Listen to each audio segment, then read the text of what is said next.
हा दोन गाजा आमच्या पंक्तीला.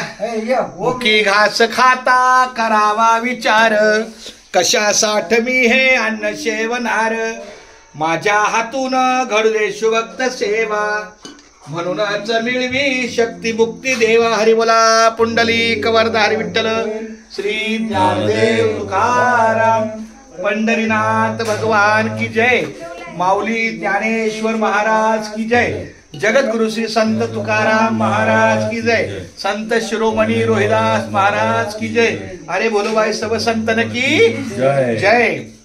मुंबई ते पंढरपूर पायी श्री संत रोहिदास दिंडी क्रमांक 24 हे 48वं वर्ष आहे. अच्छा सगळीकडे हे 48वं वर्ष आहे. सगळे जाते आणि अशा 48व्या वर्षात आमच्या दिंडीची काय दोन हो 100% बापुराज आहे कुठे मला माहिती आहे की बघ बोलणार बा. तर अशा या कार्यक्रमाला नियोजन करत असताना आमच्या बापूंनी दुपारच्या वेळेला आमच्या या अन्नमुखी आहे आम्हाला प्रसाद दिला, त्याबद्दल खूप धन्यवाद. मी पांडुरंगाच्या चरणी प्रार्थना करतो की त्यांना उदंड आयुष्य लाभो, त्यांच्या मुलाबाळांचं शिक्षण, त्यांचं नोकरीचं खूप चांगलं सौजन्य त्यांना राहून अशीच पंढरीची वारी त्यांच्या हातून घडावे.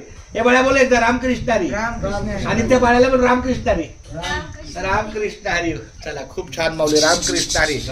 आमच्या मुंबई ते पंढरपूर दिंडीसाठी आमच्या लोणंदला सूर्या हॉस्पिटलला काही मोठी अडचण येत होती जागेची, पण आमच्या अण्णांच्या सहकार्याने, हे आमचे दैवत आहे, आमच्या वडिलांचे परम शिष्य गेली 40-45 वर्षापासून आमचे दिंडीचे आमचे सहकारी खूप छान, त्यांच्याच परिचयाने हे सूर्या हॉस्पिटलची जागा थोडीशी अडचण आली म्हणून मालोजी राजे शाळा जी आहे त्याचं पटांगण आणि गेटच्याच बाजूला पहिली जागा त्यांच्या कृपा आशीर्वादाने मिळाले. खूप छान माऊली रामकृष्ण हरी. आता आमचा हा प्रसाद झाला की आमचा पुढचा मार्ग चालतोय. रामकृष्ण हरी. पुंडलिक वरदा हरी विठ्ठल देव तुकाराम. रामकृष्ण हरी. राम